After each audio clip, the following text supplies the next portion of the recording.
sommes à Caen devant la préfecture. Et les agriculteurs sont là, on les soutient. Nous sommes les patriotes du Calvados.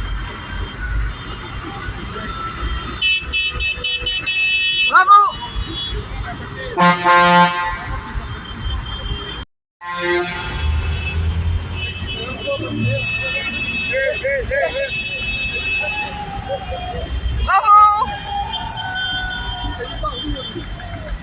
Bravo à nos agriculteurs à Caen, dans le Calvados, et bien en force.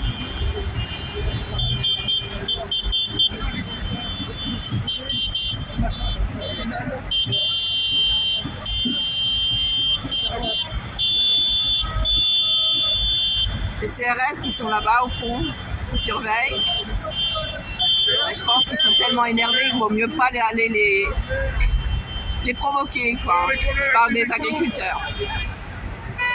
Nous sommes quelques patriotes qui ont pu se libérer aujourd'hui, en pleine semaine. Excellent! Bravo à eux, vraiment très fiers de notre agriculture. Il faut les sauver, les aider. Et pour ça, il faut sortir de l'Union européenne, sinon c'est mort.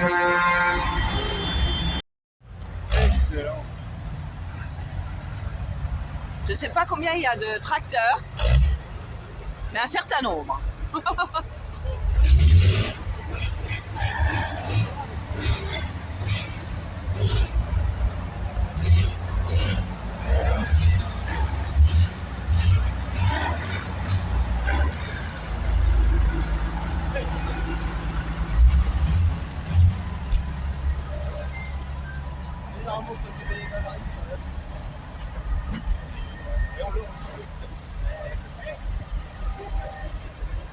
Quelles sont vos motivations ici? Les principales, c'est la hausse des taxes sur le GNR dans un premier temps, la hausse des charges patronales salariales dans un deuxième temps, les normes plus les surnormes plus les normes, ça fait trop. Y a plus on gagne plus d'argent dans une exploitation agricole avec les heures qu'on fait. Oui, vous êtes à perte. Hein. Donc il y a quelque chose qui tourne pas rond, quoi. On marche sur la tête, quoi. Qu'est-ce que vous attendez du préfet? Rien du tout. Rien du tout. Ah non. Et du gouvernement?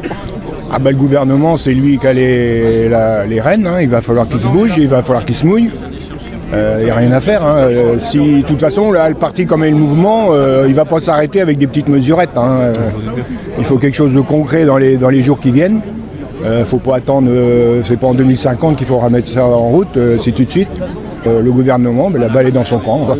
Qu'est-ce que vous attendez exactement de l'action? Des mesures. Oui. Des mesures concrètes. En France, au niveau de l'Europe? Déjà en France, oui. Et vos préoccupations aujourd'hui dans votre activité? C'est la rémunération à la fin de l'année, quoi. Enfin à la fin du mois. Parce que nous on fait du lait, donc le lait depuis le début de l'année il fait que baisser et les charges, même si les céréales baissent, nos charges elles baissent pas, quoi. Vous pensez quoi justement de ces accords de libre-échange qui ont été signés avec la Nouvelle-Zélande? C'est terrible pour vous ça? Bah oui. Ils vont chercher du lait en Nouvelle-Zélande qui est plutôt moins cher à produire, même si ça augmente aussi là-bas. Et nous, et qui n'est pas vraiment écologique en plus de ça, parce que faut le faire venir d'un 1000 km, quoi. Voilà, c'est ça. Voilà. Vous seriez pour sortir de la PAC? Sortir peut-être pas quand même, mais déjà là ils nous ont déjà fait une réforme en 2023 qui est déjà plus sévère, on va dire. Donc moi depuis que je me suis installé, les aides elles baissent, quoi. D'accord. Les normes sont de plus en plus importantes, mais Et les taxes aussi, parce qu'apparemment ils viennent de voter une taxe carbone pour vous, je crois apparemment. Oui, et puis ils veulent nous enlever une défiscalisation sur le gasoil non routier. Donc ça fait une charge en plus. En France, on a des restrictions pires que l'Europe. Donc nous allons être reçus par le préfet à 15h avec une petite délégation. Nous allons remonter nos revendications qui sont les mêmes que partout. Hein. Ensuite, on viendra vous faire un compte rendu. Et ensuite, nous, a priori, en fin d'après-midi, nous repartirons et nous referons l'opération escargot subpériph', mais dans le sens inverse, pour justement que la partie, je dirais, gauche ou droite du périph' soit aussi concernée. Alors, nos revendications, c'est on marche sur la tête et on a plein les bottes. Donc justement, on va remettre devant la porte de la préfecture des bottes et de la paperasse pour montrer qu'on en a ras-le-bol. Chez JA, on n'est pas contre une prolongation de la mobilisation. On sent vraiment qu'il y a vraiment une grande. Si les annonces qui sont à venir sont pas cohérentes et sont pas ce que nous attendons, vraiment, on va continuer la mobilisation. Donc vous attendez quoi de ce mouvement? Que les choses changent, qu'on arrive à mieux vivre notre métier. Et par quel biais, qu'est-ce que vous demandez exactement?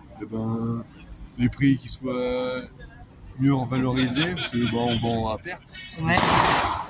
Que ce soit mieux valorisé. Et puis baisser certaines charges qui pourraient être baissées. Vous voyez comment la finalité de tout ça? Par quel biais? Ils se débrouillent, c'est leur boulot là. Et vous pensez que c'est uniquement l'État français ou ça va plus haut? Aussi avec l'Europe aussi. L'Union européenne. Que la France remet remet des contraintes en plus par rapport à l'Europe. Ouais. Enfin, on voit en Espagne, ils produisent exactement pareil que nous, mais ils ont des pesticides en plus. Dans l'heure, les sucreries sont fermées et on n'y arrive pas. on n'a plus le droit de mettre certains produits. Donc c'est sur les normes européennes. Il n'y a plus d'enrobés de semences. D'accord. Et le libre-échange, vous en pensez quoi? Ça dépend avec qui. C'est des pays, ils s'en foutent. Ils ont pas les mêmes eux, c'est normes. produire. Et là, derrière, on ne peut pas produire autant qu'eux. Il y a quelque chose qu'il faut remettre en place, c'est que là, nous, toute notre production à nous est exportée. Il n'y a rien qui est gardé en France. On fait exporter d'où? De la Pologne. Mais déjà, est-ce que la Pologne a les mêmes normes que nous? Non. Déjà, ça ne peut pas coller. Quand on voit qu'ils ont fait venir c'est 15 000 tonnes, je crois, de steak haché. Donc, c'est 70% de matière haute que de la viande. Alors que nous, on n'a pas le droit de produire ça. Donc déjà, il y a un sérieux souci ici. Mais il faut qu'ils se remettent en question à un moment qu'ils fassent bouger les choses. Ça ne pourra pas tenir. Et vous pensez vraiment qu'ils vont bien vouloir, après ce qu'ils viennent de faire là, sur agrandir justement l'espace du libre-échange, vous croyez qu'ils vont vraiment faire quelque chose? On aura le choix. Un moment, c'est que là, les agriculteurs ne veulent pas débloquer tant qu'il n'y a pas de solution. Ça peut durer longtemps. Ça va durer longtemps parce que la colère, elle est montée depuis des années. Ouais. Déjà, rien qu'à la crise du lait, au final, on n'a pas obtenu ce qu'on voulait. Donc, à un moment, il faut se mettre les bonnes questions. Là, pour l'instant, c'est à peu près calme. C'est bon enfant, mais à la fin, je pense que ça va pas aller. Qu'est-ce que vous pensez éventuellement de sortir de l'Union européenne pour vous protéger? Non, parce qu'il y a quand même la PAC. C'est un gros plus. La PAC, ils sont en train de la changer. Là, ils imposent déjà cher dessus. Ouais. Sur l'aide bovin, c'est plus la même aide qu'on avait auparavant. Là, maintenant, ils veulent enlever la subvention du GNR. Voilà, donc la PAC, elle sert à rien là. Si, pas grand-chose. Ça sert quand même parce qu'il y a les 3/4 des fermes, c'est leur rémunération à l'année. Vous ne trouvez pas qu'il y a eu un déclin justement par rapport à tout ça? Non, parce qu'en fait, ça pousse les fermes à l'industrialisation. Nous, on nous demande de produire plus. Okay. Derrière, on engraisse le crédit agricole. Pourquoi? Parce qu'il faut qu'on investisse, on n'a pas le matériel pour. Donc en fait, c'est tout un système. Il y a la MSA, le crédit agricole et tout ce qui est l'Union européenne. Ils sont tous dans le même panier au final.